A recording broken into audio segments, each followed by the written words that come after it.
इसकी कुछ प्रोविजंस हैं जो अभी तक जनता के बीच में नहीं आई हैं। इन्होंने केवल सुप्रीम कोर्ट के आदेश को ही खारिज नहीं किया, इसमें 3 और ऐसी प्रोविजंस इन लोगों ने डाली है जिससे दिल्ली सरकार लगभग खत्म हो जाती है। इसके अंदर इन्होंने लिखा है कि अगर कोई मंत्री अपने सेक्रेटरी को कोई आदेश देगा तो सेक्रेटरी के पास ये पावर दे दी गई है, सेक्रेटरी डिसाइड करेगा कि मंत्री का आदेश लीगली ठीक है कि गलत है। अगर सेक्रेटरी को लगता है कि मंत्री का आदेश लीगली ठीक नहीं है तो सेक्रेटरी मंत्री का आदेश मानने से इनकार कर सकता है। ये दुनिया के अंदर पहली बार हो रहा है कि सेक्रेटरी को मंत्री का बॉस बना दिया। आपको 2 उदाहरण देता हूं, अभी पिछले हफ्ते हुए हैं दिल्ली सरकार में।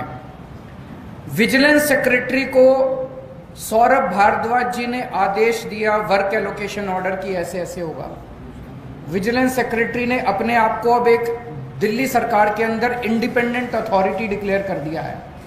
वो कह रहा है कि इस ऑर्डिनेंस के आने के बाद मैं ना तो चुनी हुई सरकार के प्रति जवाबदेह हूं और एलजी के प्रति भी जवाबदेह, मैं उस अथॉरिटी जो बनाई है उसके थ्रू जवाबदेह हूं। तो डे टू डे फंक्शनिंग के लिए विजिलेंस सेक्रेटरी कह रहा है मेरा कोई बॉस नहीं है, now I am an independent authority.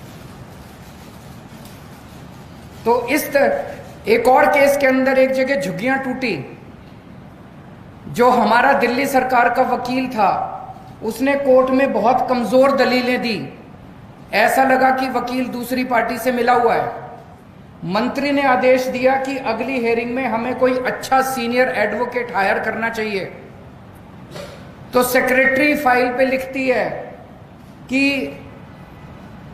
वकील हायर करने का प्रेरोगेटिव सेक्रेटरी का है, मंत्री मुझे आदेश नहीं दे सकता कि कौन वकील हायर करना चाहिए, इसलिए आपका आदेश इलीगल है, मैं आपके आदेश को नहीं मानती। ऐसे सरकार कैसे चलाएंगे?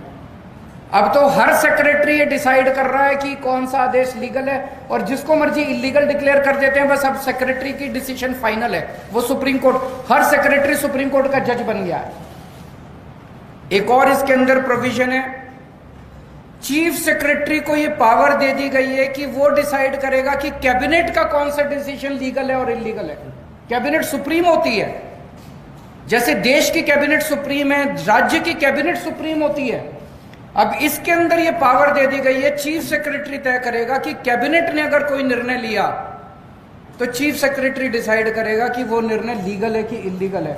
अगर उसे लगता है कि इलीगल है तो वो एलजी को रेफर करेगा और एलजी को पावर दी गई है, वो किसी भी कैबिनेट के डिसीजन को पलट सकता है। आज तक भारत के इतिहास में, दुनिया के इतिहास में ऐसा कभी नहीं हुआ कि ब्यूरोक्रेसी को मंत्री के ऊपर सेक्रेटरी को बिठा दिया और कैबिनेट के ऊपर चीफ सेक्रेटरी को बिठा दिया। ये आज तक कभी नहीं हुआ। एक और इसके अंदर प्रोविजन है कि दिल्ली सरकार में जितने कमीशंस हैं, जितनी अथॉरिटीज हैं, स्टैट्यूटरी अथॉरिटीज हैं, जितनी बोर्ड्स हैं, उन सब का गठन अब केंद्र सरकार करेगी। तो दिल्ली जल बोर्ड का गठन अब केंद्र सरकार करेगी, तो वही चलाएंगे फिर water sector. Delhi transport corporation का गठन अब केंद्र सरकार करेगी, तो वही चलाएंगे transport sector. Delhi electricity regulatory commission का जितने लगभग 50 से ज्यादा कमीशन और अलग अलग सेक्टर्स के, वो सारे अब केंद्र सरकार गठन करेगी। तो दिल्ली सरकार क्या करेगी? चुनाव क्यों कराते हो? तो ये बहुत ही खतरनाक अध्यादेश है। इसका जितना हम इसमें पढ़ रहे हैं, जितना इसके अंदर जा रहे हैं, उतना ये लग रहा है कि ये बहुत ही गलत नीयत के साथ बनाया गया है।